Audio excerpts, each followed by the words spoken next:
Здравейте, приятели! Сега ще питаме картите, истинско ли е това между вас. Така. Хайде сега ще видим вашата и неговата идентификация и след това ще видим какво се случва между вас и дали то е истинско. Хайде да видим вашата енергия.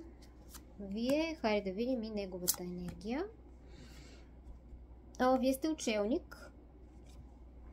Вие сте отдръпнати в себе си, вие си правите някаква вътрешна интроспекция, вие имате нужда от време, защото тук, ето и колесницата, всъщност вие обмисляте нов път в живота си, вие се чудите кой е правилният път, ето и звездата, мечтаете за нещо ново, така много сте целеустремени към нещо, към някаква своя мечта, която искате да постигнете и всъщност в момента размишлявате кой е най-прекият път, кой е най-правилният път до това ваше желание, което така съкровенно желаете. И това ваше съкровено желание е един крал на жезлите, човек по когото борите, човек, който е непрекъснато в мислите ви, човек, който наистина много искате от цялото си сърце.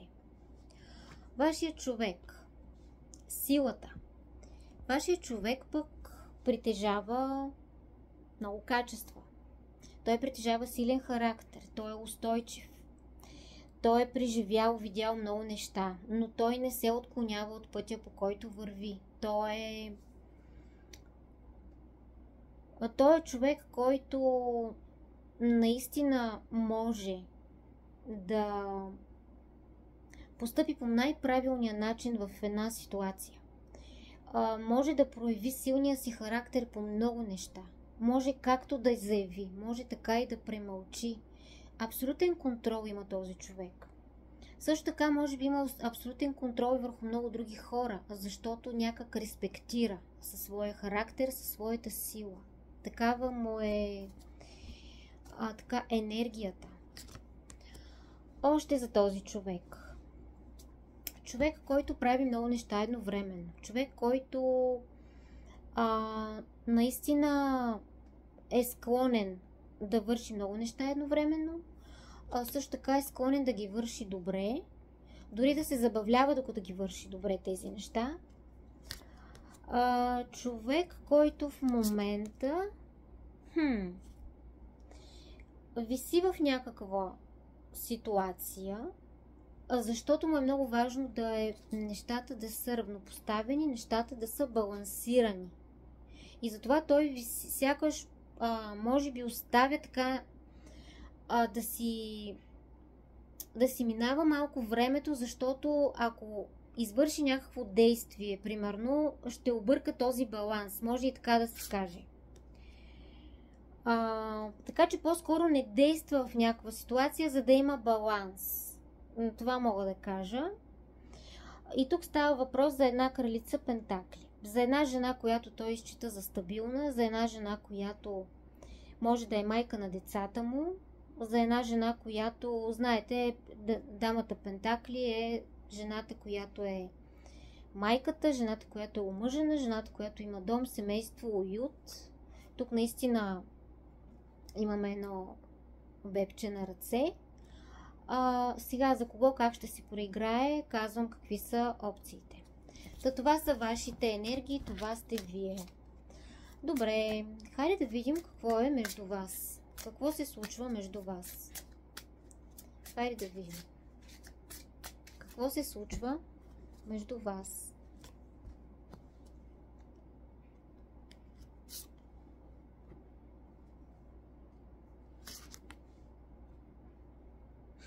Сякаш сте тръгнали на едно проучвателно пътешествие един към друг. Сякаш сте тръгнали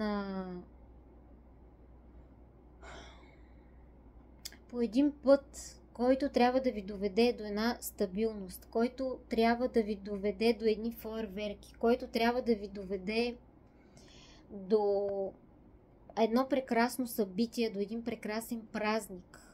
По четворката на жезлите, знаете, че това е карта на вълнението. Вие се проучвате в момента един друг.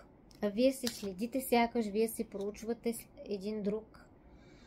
вие определено действате доста, анализирате се и двамата. Анализирате се и двамата и претегляте опции някак. Наистина, претегляте опции. Как би било, какво би било. Все едно се опитвате да се нагодите към един към друг и да видите, да си представите много ситуации, в които бихте попаднали, да видите дали си пасвате в тези ситуации. Да, тук все още сте някак в енергията на илюзиите един към друг. Как ще бъде, какво ще бъде. И наистина сте в енергия на колесница, където трябва да вземете едно решение относно вашия път. Какъв трябва да бъде, как трябва да продължи. Дали това ще е пътят на стабилността, дали това ще е пътят на комфорта,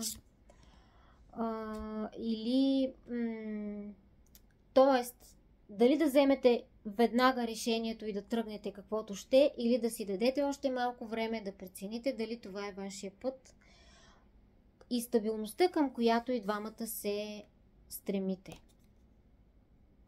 Да. Добре. Хайде да видим чувствата на вашия човек. Какви са чувствата на вашия човек към вас?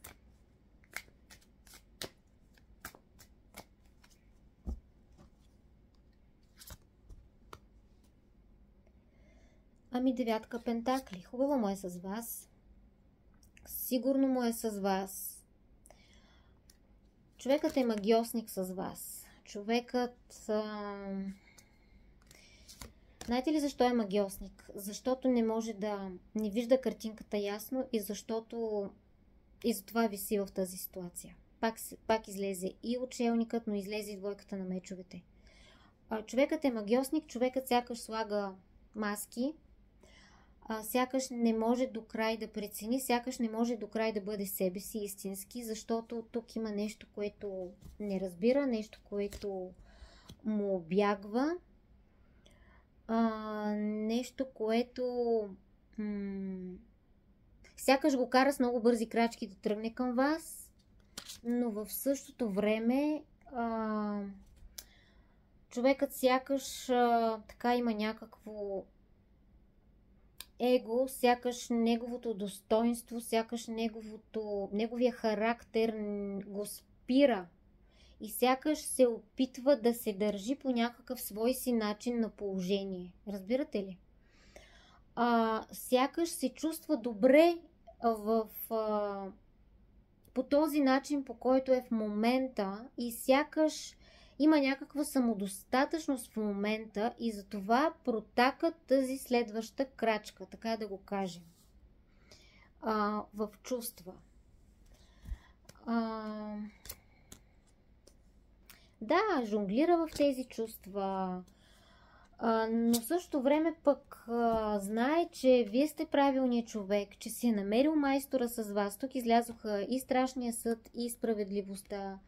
Определено сякаш протака времето, в което ще се предаде, в което ще смени посоката и времето, в което буквално ще хукне към вас и реално ще се открие. Такава енергия дойде, но хайде да видим истинско ли е това между вас. Истинско ли е това между вас? Какво ще покажат картите? Истинско ли е това между вас?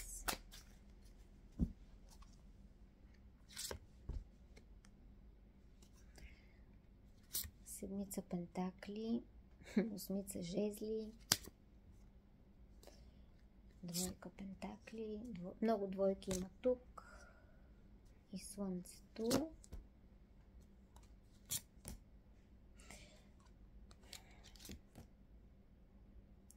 Така, много интересна енергия. Истинско ли е това между вас? Тук картите казват, че вие сами в момента не може да кажете и двамата дали това е истинско между вас, тъй като имате така едно размишление относно животите си, така доста сериозно размишление относно животите си, относно това какво би било, ако сте заедно, ако продължавате напред по различен начин, по-сериозен начин.